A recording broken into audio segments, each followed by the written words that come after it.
It says live on my end. Oh my goodness. Okay, yeah, I was counting down on my end. Hello, everyone.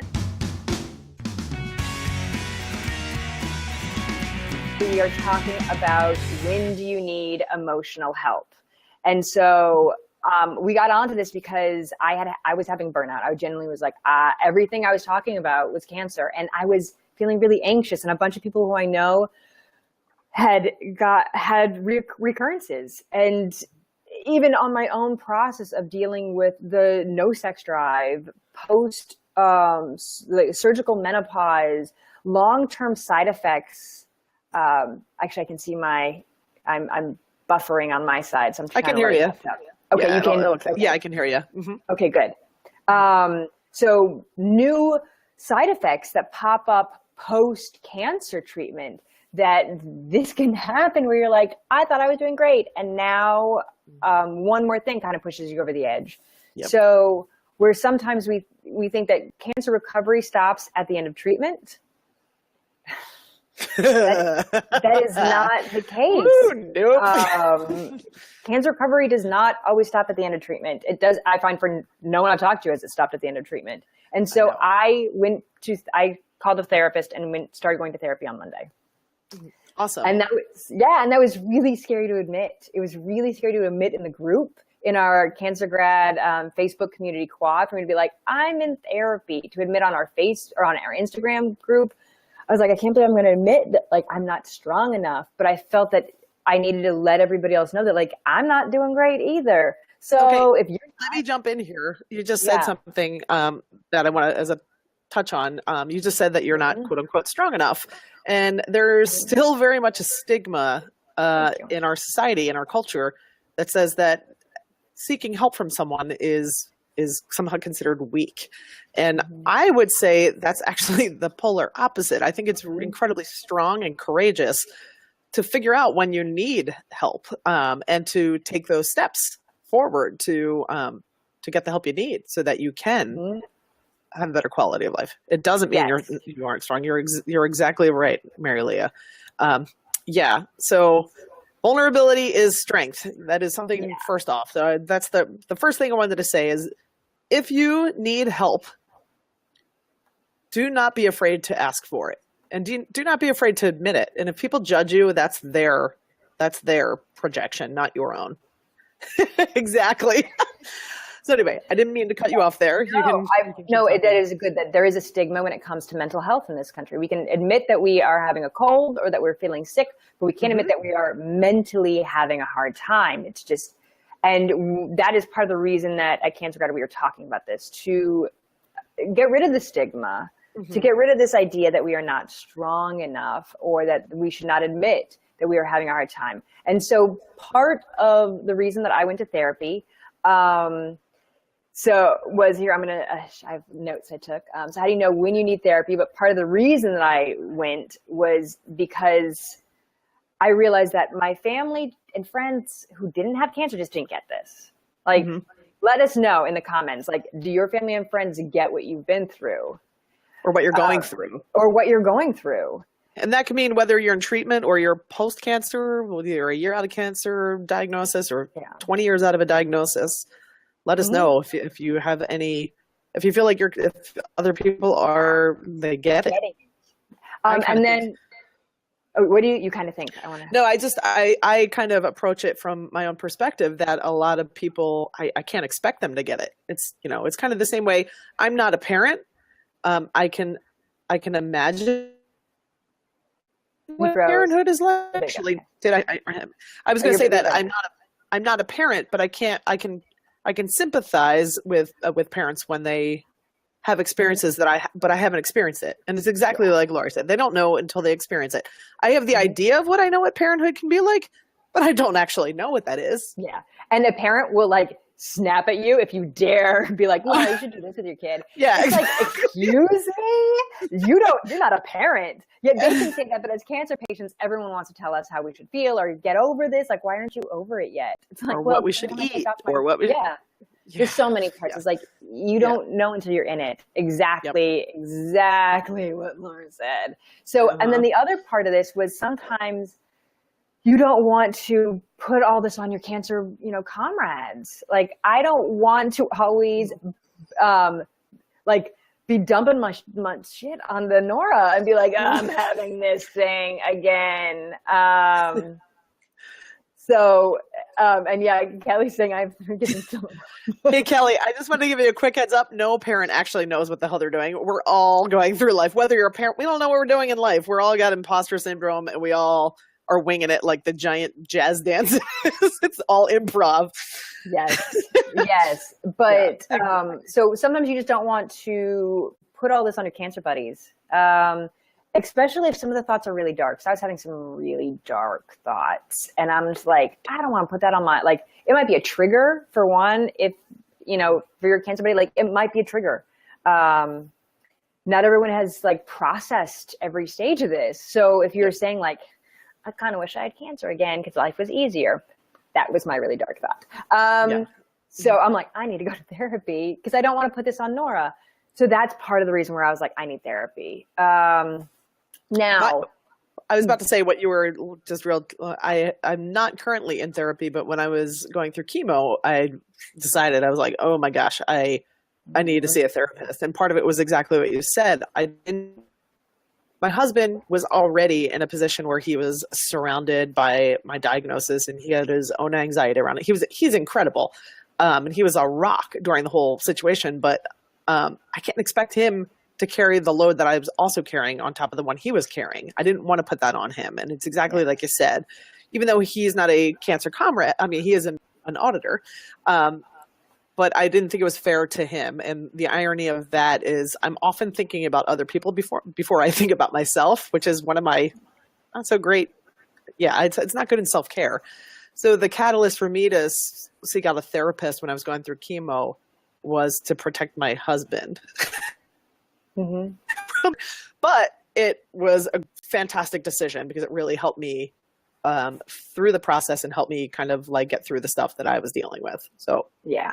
All right. So let's get into how do you know when you need a therapist?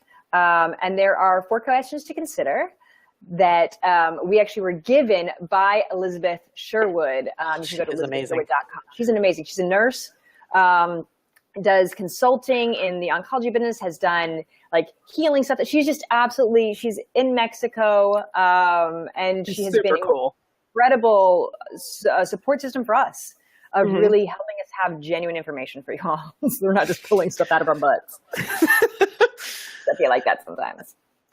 So question number 1, how long have I been feeling badly, depressed, anxious, irritable, etc.? For me, it was 3 months. And I was like, I can get out of this. I can dig out of this. And then 3 months I find is my max time. The same thing happened after my mom died and I was going through grief and the depression that followed. And it was 3 months after her death when I finally was like, I need extra help. So I noticed that 3 months is my cutoff period where all of a sudden I'm like, oh, things are hard. Yeah. Yes. And Nancy just wrote, best advice I got from a fellow cancer patient is, it is what it is. So let me show that. Yeah. So best advice. It is what it is. Yeah, this is what it is. But sometimes we need to go to therapy to help process what it is. I find that on different days, what it is different things. You broke up. One day it's something. Okay. And I was about to say with that, I find that, can you hear me? Yeah. Okay, great. That some days what it is different than what it is on another day. So that's very true. And that is what Elizabeth was actually saying with these questions. She goes, when you see how long you've been feeling badly, she relates it to the weather, as a metaphor with the weather.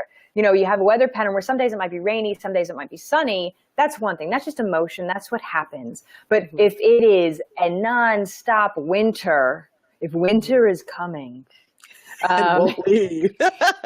it doesn't leave, and you get walkers that come and murder you, and then dead bodies start rising. I've been watching Game of Thrones. Yeah. So, but if winter is coming, then maybe you need to go to therapy. So that was one. So next question on that is how you are feeling interfering with relationships. And she was even, I think we misspelled that. Sorry, guys, that was our fault on the misspelling. But with that, she was saying like, okay, relationships can be really tricky, especially during treatment or after treatment. But verbalizing it helps, and knowing like, okay, are you having major side effects from your cancer treatment? Grief, there's like so much that goes into cancer, and then adding a relationship in with that is really difficult. So are you having difficulty in your relationships? Great one. Next question is, are you suffering? Different people handle stress, as Elizabeth pointed out, differently. Stress and anxiety and depression. So are you suffering? I was suffering. I was collapsed in front of my door before heading to Dragon Boat racing on Sunday, sobbing, like weeping. And I find crying to be a release valve. So I actually think it's really good to cry, but I was sobbing. I was like, and I was suffering. And I was like, I need to go to therapy. Part of my good thing with that was like, I remember hearing Brad Pitt talk about how Angelina Jolie, his wife, that he walked in on her, you know, crying in the bathroom, like in the shower when she was in the midst of making one of her films. This is before they're divorced. And I was like, man, if Angelina Jolie can lose her shit, so can I. Like, she's Angelina Jolie. We're all allowed to lose our shit. That's part of being human. But yeah, it's exactly. Well, like Laura said, you know, admitting you need therapy is being an adult. Yes. Which is such a, yes, absolutely. Sometimes adulting is pretty damn hard though. Oh my gosh. Oh my goodness. Sometimes adulting is really hard. And like, just a quick in between, I just want to give a quick shout out to Christina, who is watching from her infusion chair. So Christina, lots of love to you, dude. Oh my goodness, our entire group, we're sending you tons of love, getting you through this. So, but yes, you were saying, I interrupted you. I forget. Exactly. You already knew where I was going with that. So, and then so the next question, which is, would you benefit from going with your partner, or would your partner benefit? So I know that when I was a caregiver for my mom, I never went to therapy, but I probably really should have. Like, I was having a hard time. And this actually completely leads into what Laura said. She's like, my husband has to go, to therapy to understand, let me read this. My husband had to go to therapy to understand me because he was suffering more than me. Yeah. Yes. And as a caregiver, that leads to as a caregiver, oh my goodness, I found that being a caregiver, I had so much harder of a time than having cancer myself. When my mom was going through cancer and I would bring her to her treatments and coping with, her cancer, because you can't do anything, you're just sitting on the sidelines. Oh, I needed help so bad. There's no control. There's no control aspect in that part. And I think that what Laurie touched on is really important, especially when we're going through something so intense. We have to remember that the people around us are also experiencing something intense in their own way, and to be fair to that. Yes. So, yeah. And again, it's not just cancer. No, it's not. And cancer affects a lot of different people. And it's one of these things where it's going to affect your husband. It's going to affect your children in different ways, people in your family, whoever you're close to. That's why it's important, I think, to get a neutral third party to listen. So just wanted to throw that in there about. No, I love that. I absolutely love that. Therapy. No, that is fantastic. So I'm putting in, let's see. Oh, nope, that doesn't fit there. So now Elizabeth genuinely gave us so much for this today's topic, because she knows this stuff. So definitely check out elizabethsherwood.com. She's incredible.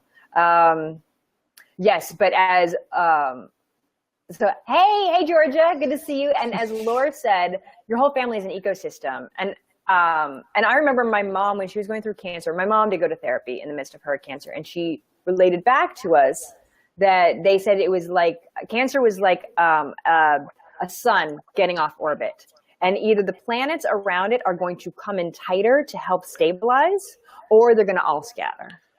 And that's where therapy can really help deal with people's emotions through this. Yep. So 3 questions to ask a therapist. We are going to share this with what Elizabeth told us. And then we're going to go into how to find a therapist. So 3 questions to ask. Let me see if I can actually put this on the screen. Nope, it doesn't fit. People, let's see. Okay, so the question, this doesn't fit. So the question was going to be, question number 1 is, can you tell me a bit about your experience with working with people who have had cancer? Because the thing is, not every therapist or psychologist or psychiatrist works with people who have cancer. So they might be like, not getting what you're going through. If they haven't dealt with cancer or they're not experienced with that. So ask. I wouldn't go to a foot doctor to treat my gynecological cancer. So why would I go to a therapist that didn't have experience or trauma in general? Because honestly, it's a traumatic experience. So you have someone who's experienced in trauma as well. Yeah, so ask them to tell you a bit about their experience working with people who have had cancer. Number 2, the question is, can you tell me a bit about your approach to therapy? And so Elizabeth was saying that they might give you a couple different answers. Sometimes it's integrative approach, or they might say that they prefer CBT, which is cognitive behavioral therapy. And Elizabeth was saying that if you do not understand what the term means, don't hesitate to ask. If you're like, I don't know what cognitive behavioral therapy is, like, what is that? Explain it. Ask them to. So you want to know what their approach is beforehand, which is, I never even thought about that question. I was like, I just show up. But they might not have an approach that you like. So ask, what is your approach? Number 3, getting back to number 2, like my therapist that I go to, I've gone to her several times. So like when my mom died, I went to her, and she is, clinical psychologist. So doesn't prescribe me. I think that's what it's called. Or it's, I don't know, psychiatrist. I see I'm the worst with these. There's like different psychologists, ones. Psychiatrists can, from what I may be wrong on this, but psychiatrists can prescribe medication. Psychologists are there to listen. If I'm wrong on that, I'm sorry, but that's how I remember. Yes. And that's Elizabeth's next question to ask. But for me, like the woman who I go to, she is trained with normal therapy, talk therapy. But what we actually do for my therapy is we talk for about 30 minutes, kind of go into like, what is my deal that I'm dealing with? And Lori said I was right. That's why I was raising the roof. I see. Correct, Norris. Yep. You're getting this lady knows what she's doing. Or I should point this way. So the woman who I go to, we talk for 30 minutes and then we go into a meditative state. So close my eyes and we kind of work on it on a deeper level, and I explain to her the sensations that I'm having, and we go to a completely different way about this. And I love that about her. Like, I love that we do that. It's a very unique way of doing it. I don't even know what that's called, but that might not be for some people, but it's cool. It's good for you. Like, exactly. That's why it's important to shop around for who you're comfortable with ultimately. Yeah, because some people might be like, that's super weird and I don't want that. I just want to talk for an hour. And so the third question from Elizabeth is, if you are thinking you might need medication, you need to, or you might need medication, you need to ask if they can prescribe. So that is an MD, a PMHNP, psychic mental health, or an NP. And some folks who are social workers, so some people are social workers, and some do psychologists work with prescribers. So some might be able to prescribe, like work with somebody who does prescribe. I really like talk therapy. Some other people might really go like, I want to do talk and I need some medication to help with this. There's nothing wrong with that. I'm actually looking on getting on testosterone. Well, that was what you're leading into something that I think when we were discussing this originally, that you're factoring in something I think a lot of us don't consider, especially if we're in surgical menopause. Like, I am in surgical menopause. You are as well. And for a lot of women and probably men, I don't have that experience. I think it's, we forget to factor in that we don't have the hormone production that we did when we had our ovaries. So that can affect your mood and can I'm not saying that that is the cause, but it's important to remember that these are things that can cause huge emotional shifts. I know when I was in my cycle, I would know where I was in my menstrual cycle when I was able to, when I did have my period, based on what mood I was feeling, because I was so in tune with that. And now I feel like I'm like this all the time, which is super weird, because I'm like, is this how guys experience life? Because for me, it's like that, prior to that, it was the cycle. But I kind of feel like I'm like even Steven all the time. It's pretty weird. But again, either the lack of hormones can do a lot on your moods. Anxiety, depression, stuff like so. Absolutely. So I'm looking at getting testosterone. As I talked to my oncologist, so we're in discussion on seeing if I'm capable of doing that. It also increases sex drive, but can give me facial hair, chest hair, and acne. So like I said, know how that goes. Things might get crazy. Nora froze. That's how crazy that was for her. She froze. There you go. You're backing. I can hear you, but you're just frozen with your eyes closed. I said about getting her period again. I missed what it said because I froze for a second, but. Oh, I was just talking about getting acne and facial hair because of testosterone. So I'll let you know how it goes. All right. But yeah, so I'm looking at getting prescribed something. So different places to find support. So you could find support in a support group. So I'm writing this down, support group. So support groups, it could be at your hospital. You could find them at places like Gilda's Club. There are different places that have, support groups. Yes. Or Cancer Grad Community Quad. Or Cancer Grad Community Not that we're actually a support group, but, it's on. We're more like a peer-to-peer thing. Right. But I'm thinking for people. We are a supportive group. But I'm thinking of if you want somebody who is moderating this, who is trained, go and talk to your hospital, talk to, there's clubs, there's places like Gilda's Club for me is a huge one. There's cancer resource centers. Yeah. So those are awesome. Also, if you're looking for a therapist, Elizabeth gave us a list. So she explained to us that there's an organization called American Psycho-Oncology Society. Unfortunate. That is a really unfortunate name. I'm just going to say that. I'm going to put it right here. It is such an unfortunate name because I'm like, now I sound crazy. But I know. See, look, the stigma, societal stigma that we have. We're even being like, oh goodness. But she says that they have, if you go to their website, that they have a link for finding therapists.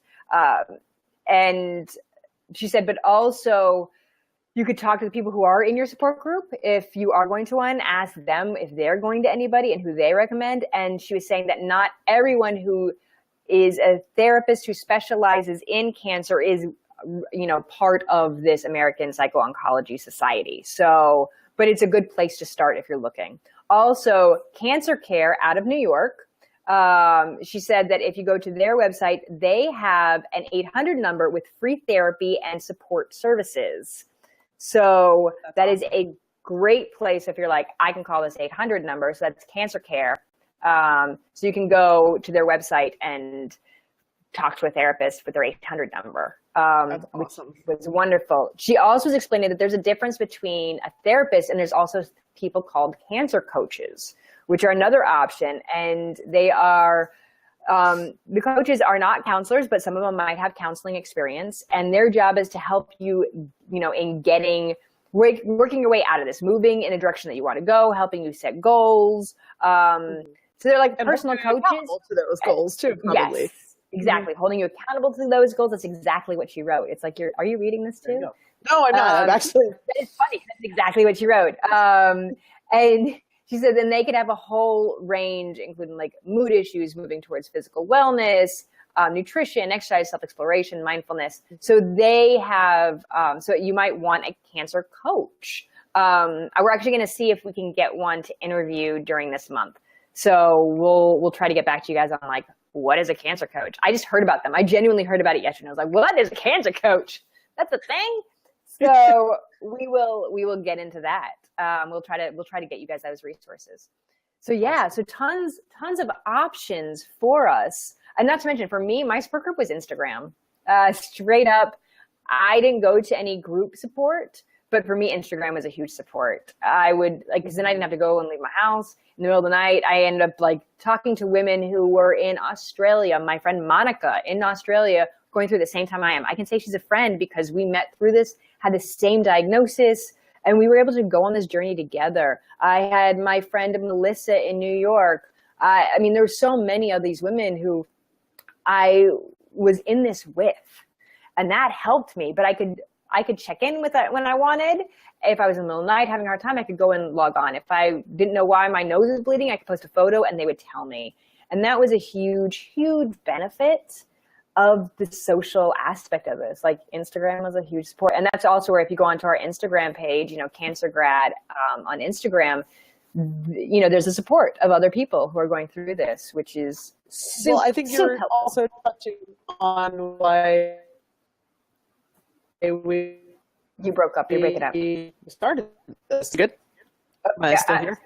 Now you are. Okay, I think you said, now you're touching on why we started this. Yeah. Cancer Grad, I know both you and we didn't do the support groups. To me, it was just an extra thing to commute to get to a support group that was recommended either through my hospital. And I'm not shitting on that, pardon my language, because that can be very useful for certain people. But for me, I knew I was overwhelmed all the time when I was going through chemo, and just the idea of having to make the effort. It was basically make the effort to get out to somewhere else, especially when I was really experiencing a lot of anxiety when I was sleepless nights at 3 a.m. I was online looking stuff up or looking for people who might have been the same age as me going through. Which you're never supposed to do. But that's why we also made Cancer Grad. Well, no, but it was also I found Ellie Mayday there, and she was another woman that was young. Most women who get ovarian cancer are in their 60s. So I was like, hello, anyone younger than 60? And again, if you're 60 and have ovarian cancer, you're welcome in too. But there are women who get diagnosed with that earlier, on in their life, and finding those people and seeing them living their life was crucial for me. Super beneficial. Yeah, so people sharing that online really helped me enormously. So I hope that we can do that for other people. Yes. That is the end of our therapy discussion for today. This month, we're going to hit on art therapy, using movement as therapy. We're going to see if we can do a cancer coach, and laughter as therapy. So next week, we're talking about laughter as therapy. I'm actually teaching improv comedy to cancer patients and their caregivers, so cancer students and their cheerleaders, over at Gilda's Club of South Florida every other Tuesday. And I've been doing comedy for 11 years. And for me, that's how I coped. So next week, we're going to talk about, can you laugh at cancer? So it's going to be a fun topic. Oh, yeah. The answer is yes. Sneak peek. So going to be great fun. Thank you all so much for joining us. If you want, go to cancergrad.org, sign up for our newsletter. We put that out once a month. You can also join our little support group, which is a supportive group, not a technical support group. And that is Cancer Grad Community Quad. If you love our shirts as much as we do and our mugs and all that jazz, you can go to our Cancer Grad school store. So go to the website and it is our school store. And also check out our yearbook features, and if you want to be featured on our yearbook page, there's a form at the bottom of that page. Send it in to us. I think we have people lined up for the next 3 months, if I'm not mistaken. I love that people share their stories. Their stories. Again, like I said, other women and men who are going through what you might be going through need to see. They need to see themselves reflected back to them. And, that's huge. So we hope you write your profiles. Yeah. So read those yearbook pages. We make a fun little photo for you with your cap and your gown, or if you're a student with books and stuff. So, or if you're a cheerleader, we make fun. They're fun. They're just fun and silly. You get some pom-poms. Right. So log into that. Check that stuff out. I think that's everything. We love you guys. Did I miss anything? Thank you, everyone. Thanks for tuning in. I did, and I had a few comments. And so I'm just going to filter these out at the end. Mary Lee said it does not mean you aren't strong. So right. Kelly said, I find my therapy talking with people who have recently been diagnosed as well. Mentor each other. Huge. Yes. It's huge. huge. If you've been through this, mentor someone else. That's a huge, huge thing. And let's see, cancer grad, whoop, whoop. Oh, and Laura said she got her period 1 year after. Don't know how my hormones work. I can't even imagine. Oddly, I kind of missed my period. Go figure. It tried to kill me, but I kind of miss it. I know. And thank you, Kelly, for telling us that we rock. And Laura, I love you too. Lori. I don't know if it's Laura or Lori. I think it's Lori. Is that short for Loreto, I think? Or Loretta, I should say. Anyway, it's a beautiful name. Yes. I think it's Loretta. Laura, shoot, we're the worst. She's on our yearbook, so go check that out. All right, we love you all. See you next week. See you next week. Bye.